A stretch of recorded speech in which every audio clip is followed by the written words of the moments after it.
He was a man of his word, and I think, colleagues and people in the industry would kind of echo that same thing, that, if he said he was going to do something, he committed himself to making sure he got that done.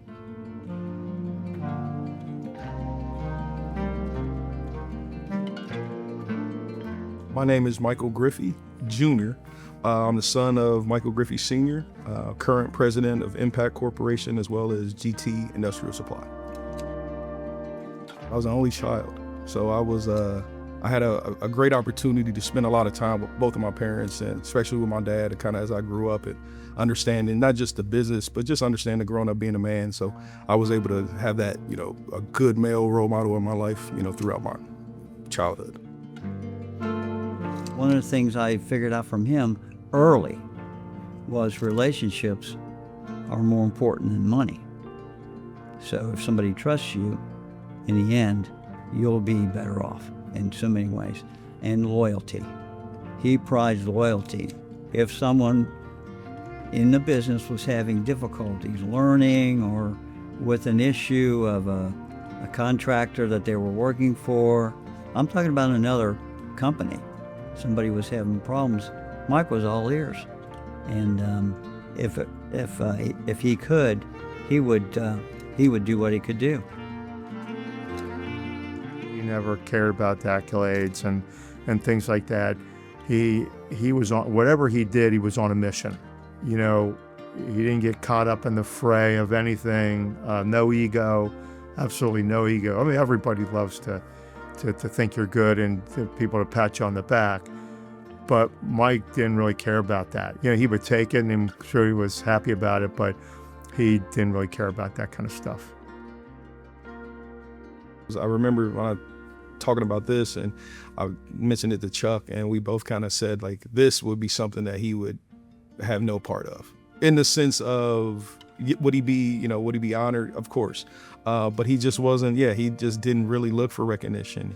He wanted his work to kind of speak for itself, and, the accolades and all those types of things come, but that just wasn't what he was looking for. He was one of those guys that just wanted to, work hard and support his family. When Mike started his company, Impact, years before that, there weren't very many construction companies or contractors that were minorities. So, I think what Mike did for minority companies was phenomenal. He didn't lead with, hey, we're a minority business. He led with, we're a business that happens to be owned by a minority, person. There's no project in the city that's too big. There's no scope that is too big for our business.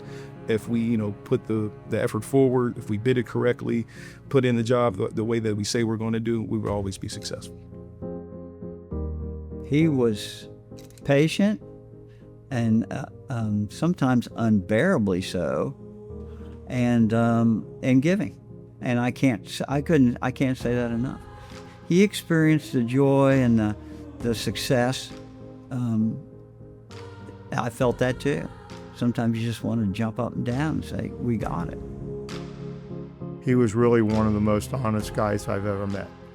I mean, Mike, he told the truth no matter whether it hurt or it, whatever, even if it made him look bad or whatever, he was just very honest about everything, and so everything we talked about, I completely believed that that's what he believed.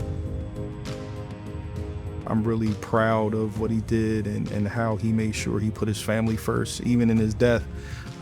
He was just smart and made sure that he did, certain things financially and made it so that the businesses were always going to be strong, and that, our family, would be strong.